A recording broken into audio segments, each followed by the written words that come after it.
Salam Malaysia Madani，大家好，欢迎收看那巴鲁 News 新闻，我叫 Beverly Anastasia Lim。Kerajaan dicadang melihat potensi Sabah dan Sarawak sebagai pusat pembangunan ekonomi yang baharu melalui dasar pandang ke timur dalam negara.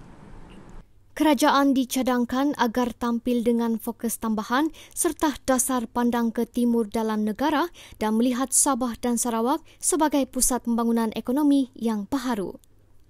Menteri Pembangunan Usahawan dan Koperasi Datuk Iwan Benedict berkata, pentadbiran terdahulu pernah menjadikan negara Jepun sebagai asas dan contoh pembangunan melalui dasar pandang ke timur. Dan kalau Indonesia misalnya sudah melihat potensi Borneo itu sehingga mereka membangunkan ibu kota Nusantara mereka di pulau ini, di kepulauan ini, kalau Sarawak misalnya sudah berada di hadapan dalam pembangunan teknologi hijau dan ekonomi berasaskan industri air, Sabah juga mempunyai potensi dan semua ini memerlukan tumpuan baru, fokus tambahan dalam pembangunan ekonomi dan kawasan negara. Sebab itu saya menggunakan istilah dasar pandang ke timur negara kita, iaitu melihat Sabah Sarawak sebagai pusat pembangunan ekonomi yang baru. Beliau berkata demikian ketika ditemui pemberita selepas merasmikan Karnival Udah Sabah di lintasan Dia Sokah di Kota Kinabalu pada Ahad. Iwan yang juga Presiden Pertubuhan Kinabalu Progresif Bersatu APKO berkata, wawasan dan dasar baharu yang beliau cadangkan tersebut sesuai dengan semangat kebersamaan Sabah dan Sarawak dalam Persekutuan Malaysia. Dan ini juga sesuai dengan kebersamaan kita dalam persekutuan ini. Tanpa Sabah dan Sarawak sudah semestinya negara Malaysia itu tidak wujud pada tahun 1963 dan semua ini kita selaraskan. Dan itu sebabnya saya akan maklumkan kepada perjumpaan dengan adun-adun wawasan kita ini. Bukan hanya kita menuntut perjanjian Malaysia itu dilaksanakan, tetapi kita mahu satu tumpuan yang lebih baik, melibatkan kerjasama yang lebih padu di antara kerajaan-kerajaan negeri di sini dengan kerajaan persekutuan. Bagaimana kita dapat menjayahkan pembangunan ekonomi dan keusahawanan di Sabah dan Sarawak di bawah hala tuju ataupun tumpuan baru ataupun dasar baru yang saya panggil sebagai dasar pandang ke timur dalam negara kita. Iwan berkata antara sektor yang berpotensi untuk dibangunkan di negeri ini ialah pelancongan dan pertanian pintar.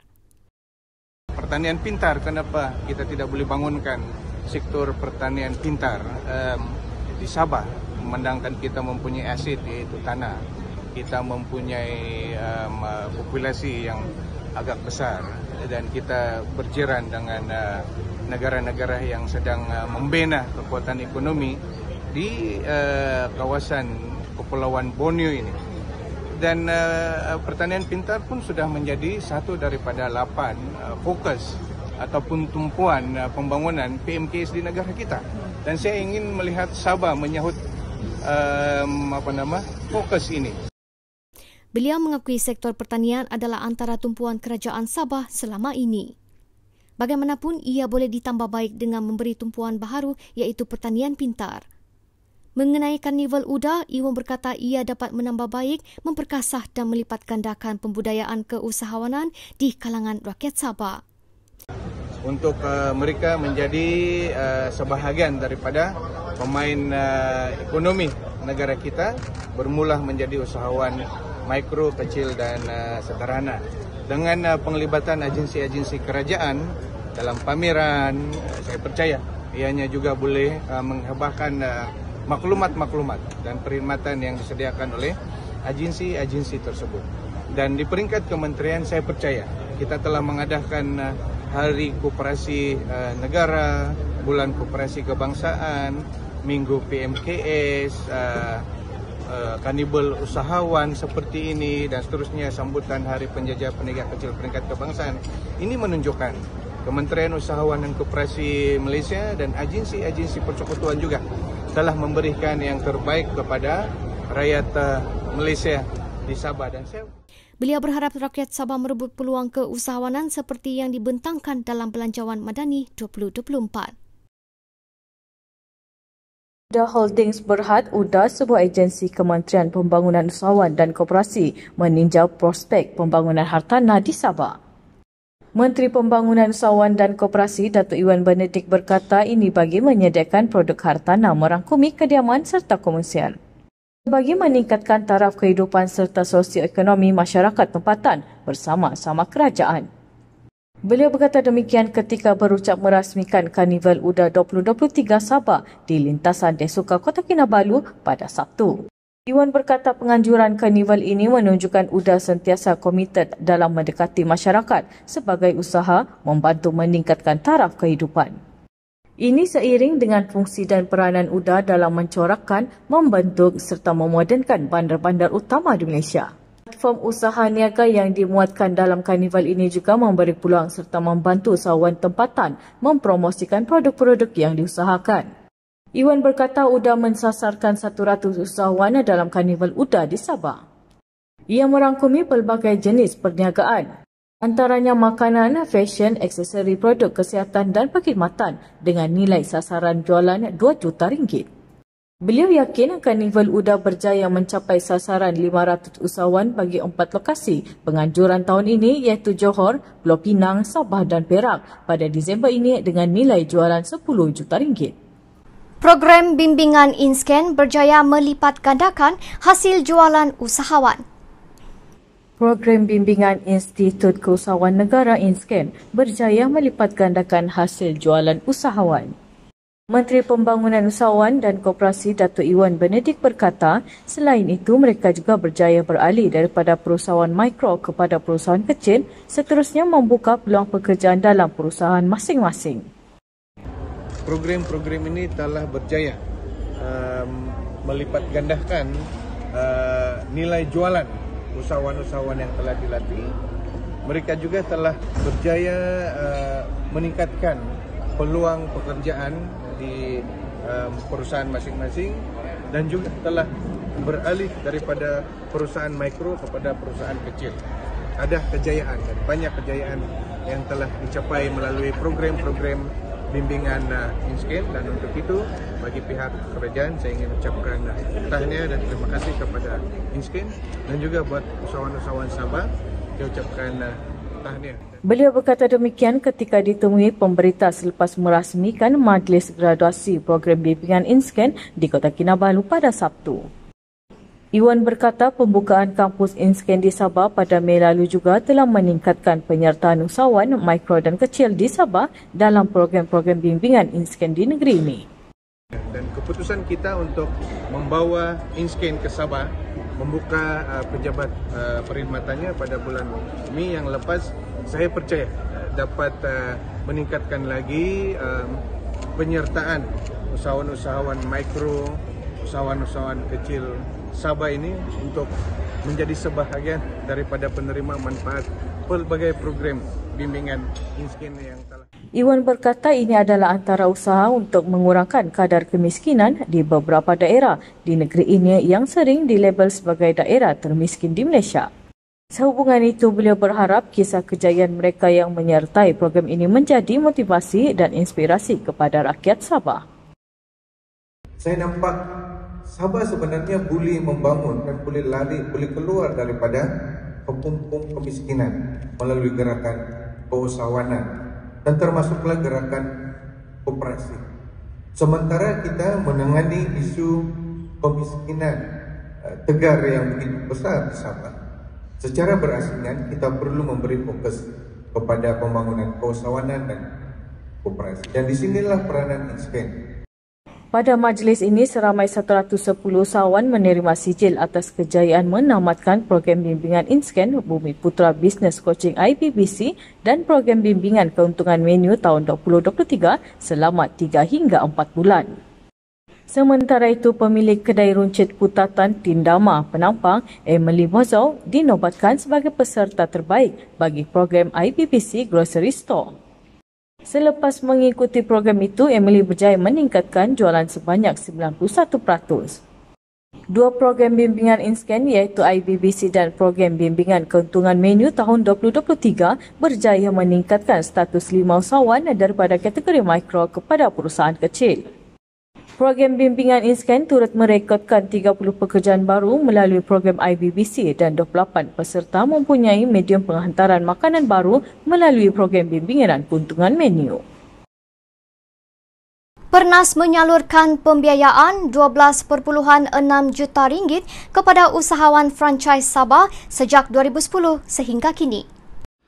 Perbadanan Nasional Berhad Pernas, satu daripada agensi di bawah Kementerian Pembangunan Usahawan dan Koperasi, telah menyalurkan pembiayaan RM12.6 juta kepada 72 syarikat merangkumi 33 jenama franchise dan pra-franchise di Sabah sejak 2010 sehingga kini.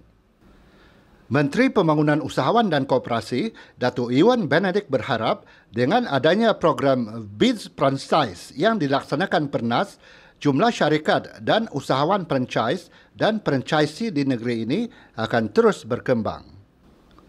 Bagi melahirkan lebih ramai usahawan franchise, Pernas memperuntukkan RM50 juta pembiayaan franchise dan pra-franchise pada tahun 2024. Penganjuran BIS Franchise Sabah 2023 antara lainnya bertujuan untuk meningkatkan kesadaran kepada usahawan-usahawan daripada Sabah untuk menceburi bidang keusahawanan franchise ini. Dan seperti mana saya katakan tadi, sejak daripada tahun 2010 Pernas telah memberikan pembiayaan sebanyak RM12.6 juta kepada 72 bilangan syarikat sehingga hari ini. Dan mudah-mudahan dengan adanya program BIS Franchise Sabah ini, jumlah syarikat dan usahawan franchise di Sabah akan terus berkembang. Termasuklah pada tahun hadapan di mana Pernas menyediakan dana sebanyak RM50 juta untuk pembiayaan kepada usahawan-usahawan franchise ini. Beliau ditemui pemberita selepas merasmikan program BIDS Franchise di Hotel Hilton di Kota Kinabalu pada Ahad. Iwan berkata, antara faktor peningkatan penyertaan usahawan Sabah dalam bidang perniagaan franchise ialah ia lebih mudah berbanding membangunkan jenama sendiri. Ia juga hasil usaha berterusan Pernas mengadakan kempen kesedaran kepada orang ramai mengenai franchise. Katanya di Sabah terdapat banyak jenama homegrown yang berpotensi untuk dibangunkan ke arah franchise. Antaranya Mok, Fuk Yuen, Nuvis, Sinar Surya dan Happy Potato yang dilihat mampu bersaing dengan jenama-jenama franchise antarabangsa. Tahun ini, Pernas menyasarkan potensi pembiayaan RM4.2 juta bagi Sabah. Ianya lebih mudah berbanding mereka membangunkan jenama mereka sendiri. Kerana jenama franchise itu sudah well established dalam pasaran. Tinggal lagi mereka menjadi franchisee kepada jenama-jenama yang sedia ada. Dan saya pikir itu salah satu sebabnya.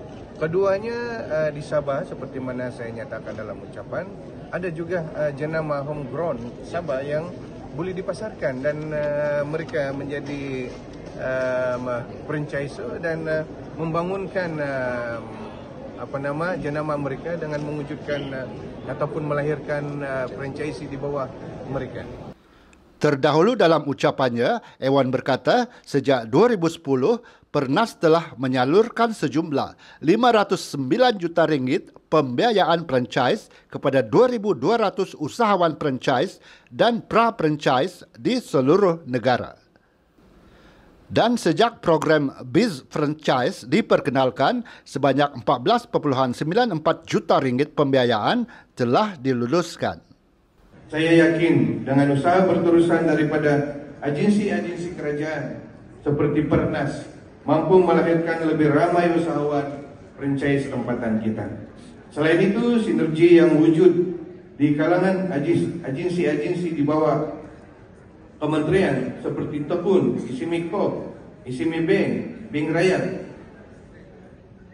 dan Suruhanjaya Koperasi Malaysia, termasuk Pernas, telah memberi impak maksimal kepada usahawan-usahawan melalui penyediaan ekosistem keusahawanan yang lengkap dan menyeluruh. Iwan berkata, bagi melebarkan sayap jenama-jenama franchise ke peringkat antarabangsa, Pernas juga bakal memperkenalkan program Nurturing Brands for Expansion and Growth, NEXT. NEXT adalah program untuk mengenal pasti dan seterusnya menyediakan para franchisor tempatan untuk mengembangkan jenama produk franchise ke luar negara. Iwan berkata, produk-produk yang ditawarkan oleh Pernas adalah menyeluruh dan ia merangkumi keperluan franchisor, franchisee dan pra-franchisor. Antaranya, skim pembiayaan franchise, pra-franchise, pelesenan, mikro serta pengurusan hartanah dan pembiayaan equity. Katanya lagi, industri franchise semakin berkembang pesat dan senario positif ini memberi kebaikan kerana ia dapat merangsang ekonomi domestik dan ini harus dimanfaatkan oleh usahawan di Sabah. Saya juga mahu melihat perniagaan pra-franchise yang berpotensi di Sabah dapat dikenal pasti serta dimajukan, sekaligus dapat membantu membangunkan pertumbuhan ekonomi di Sabah selain daripada meningkatkan pendapatan usahawan khususnya dan rakyat kita amnya. Sehingga Disember tahun lalu, sejumlah 1,154 jenama telah didaftarkan sebagai perniagaan franchise. Manakala, industri franchise negara tahun ini dijangka berkembang sekitar 20% sehingga 30% di mana sasaran nilai ekonomi kepada perniagaan franchise adalah 25 bilion ringgit. Kita buka kepada semua segmen masyarakat. Dan ini termasuklah kepada koperasi juga. Mereka boleh menjadi franchisee kepada mana-mana jenama franchise. Tetapi saya boleh melihat peningkatan itu banyak di kalangan usahawan yang sedia ada. Berarti dia sudah mengetahui tentang potensi dalam bisnes ataupun keusahawanan franchise ini dan mereka mengambil dan membangunkan peluang itu, sama ada sebagai franchisee kepada jenama sedia ada ataupun membangunkan jenama mereka untuk diberikan ataupun dilaksanakan operasinya kepada franchisee mereka. Turut hadir Timbalan Ketua Setiausaha Pembangunan Keusahawanan KUSKOP, Datuk Zamri Saleh dan Pengerusi Pernas, Datuk Hazimah Zainuddin. KUSKOP melalui agensinya menyediakan pelbagai pembiayaan keusahawanan khusus untuk wanita. Kementerian Pembangunan Usahawan dan Koperasi KUSKOP melalui agensinya menyediakan pelbagai pembiayaan keusahawanan khusus untuk golongan wanita. Menterinya Datuk Iwan Benedict berkata antara agensi itu ialah Amanah Ikhtiar Malaysia yang hampir ke semua pelanggan adalah wanita, program Tekun Nita di bawah Tekun Nasional dan program Pemerkasaan Usahawan Wanita di bawah Institut Keusahawanan Negara INSCAN. Di bawah Kementerian Saudara dan Saudari memang disediakan program khusus untuk wanita. Pembiayaan misalnya. Amanah Ikhtiar Malaysia itu 99% kliennya adalah wanita. Di Tekun Nasional pula, kita ada Tekun Nita, program pembiayaan khas untuk wanita yang membolehkan wanita yang memerlukan modal memulakan perniagaan itu boleh diberikan sehingga RM100,000 modal perniagaan. Di bawah Pernas kita adakan program Sweet yang memberi pembiayaan kepada usahawan franchise wanita sehingga RM500,000. Di Bank Rakyat misalnya, seperti mana diperuntukkan dalam Belanjawan 2024, 100 juta pembiayaan Bis Lady, program yang dipanggil Bis Lady khas untuk wanita. Dan beberapa lagi program lain, termasuklah di INSCAN ada kursus-kursus khas keusahawanan wanita. Beliau berucap merasmikan Majlis Makan Malam sempena ulang tahun penubuhan Pertubuhan Pembangunan Wanita Desa-Desa Nita dan angkat sumpah ahli jawatan kuasa tertinggi pertubuhan itu di Penampang pada Ahad. Iwan yang juga ahli Parlimen Penampang berkata selain pembiayaan khusus untuk wanita, beliau juga telah memperkenalkan beberapa skim baru yang boleh dipohon oleh wanita, iaitu skim pembangunan usahawan tamu dan penaik tarafan gerai-gerai keusahawanan desa khusus untuk Sabah dan Sarawak. Untuk Sabah, kita telah memperkenalkan beberapa program handicap. Tidak pernah dibuat di kementerian ini skim geran usahawan untuk Sabah dan Sarawak. Tapi saya mulakan pada bulan Ogos dan saya lancarkan pada 1 Oktober yang lepas geran usahawan Bumi Putra Sabah Sarawak yang kita panggil Bumi Putra Enterprise Enhancement Program itu dibolehkan. Ini untuk membantu mengangkat penyertaan usahawan-usahawan Sabah. Dan juga saya perkenalkan skim usahawan tamu. Yang tadi itu B+ itu di bawah SME Corp. Yang skim usahawan tamu ini memberikan geran mikro kecil RM5,000 kepada siapa saja yang berjual di tamu-tamu di pasar-pasar malam. RM5,000 dan kalau dia memerlukan lebih daripada itu, dia boleh ke toko Nita ataupun skim pembiayaan lain di bawah toko nasional. Ini semua membantu. Iwan berkata peranan wanita amat penting bukan setakat mengurus keluarga tetapi juga dalam hal-hal kepimpinan dan pembangunan negara. Sebab itu, beliau telah melantik ramai wanita sebagai ahli lembaga pengarah di agensi-agensi KUSKOP sebagai pengiktirafan kepada kepimpinan wanita. KUSKOP mempunyai 10 agensi dan setiap agensi mempunyai wakil wanita. Dan di semua agensi ini mesti ada wakil yang mewakili kepentingan dan organisasi wanita. 3 daripadanya daripada Sabah, daripada Momogun, Saudari Merijim di Institut Keusahawanan Negara, ahli lembaga pengarah. Saudari Rawindi Lawrence di Toko Nasional sebagai ahli lembaga pengarah. Dan Saudari Mohina di Amanah Ikhtiar Malaysia. Dan saya mahu penglibatan wanita Sabah itu menonjol di dalam agensi-agensi kerajaan, terutama yang diletakkan di bawah portfolio saya. Iwan berkata dalam setahun menerajui Kementerian Pembangunan Usahawan dan Koperasi, semua agensi di bawah kementerian itu telah turun padang melaksanakan banyak program dan memberikan yang terbaik kepada rakyat Sabah. Ketika ditemui media di majlis itu, Iwan menyambut baik hasrat Desa Nita Pantai Barat Sabah menubuhkan koperasi bagi membantu menjana pendapatan ahli-ahli pertubuhan itu. Telah meminta supaya Desa Nita mengadakan perjumpaan dengan agensi-agensi kerajaan, termasuklah yang diletakkan di bawah Kementerian Pembangunan Usahawan dan Koperasi, supaya mereka boleh membina gerakan keusahawanan di kalangan ahli mereka seperti Toko Nasional, Amanah Ikhtiar Malaysia, SME Corp. Dan saya juga mengalunkan cadangan pertubuhan ini untuk menubuhkan koperasi mereka dan saya meminta mereka untuk menghubungi Suruhanjaya Koperasi Malaysia. Sebagai sokongan kepada Desa Nita meneruskan program kemasyarakatan dan keusahawanan, Iwan bersetuju memberikan geran tahunan pentadbiran sebanyak RM50,000 daripada peruntukan khas menteri pada tahun depan. Presiden Desa Nita, Clarice Irene Benedict Moiji, merakamkan ucapan terima kasih kepada Iwan atas sumbangan kepada pertubuhan itu. Sumbangan CSR Pernas Prihatin disampaikan kepada 200 penerima di Kapayat. Kementerian Pembangunan Usahawan dan Koperasi melalui agensinya, Perbadanan Nasional Berhad Pernas menyampaikan sumbangan cermin mata dan bakul makanan kepada 200 penerima di kawasan Kepayan.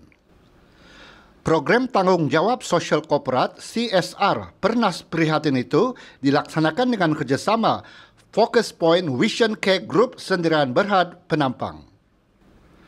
Majlis penyampaian sumbangan disempurnakan oleh Menteri Pembangunan Usahawan dan Koperasi Datuk Iwan Benedict di Dewan Raya Kampung Ganang Kepayan di Penampang pada Isnin.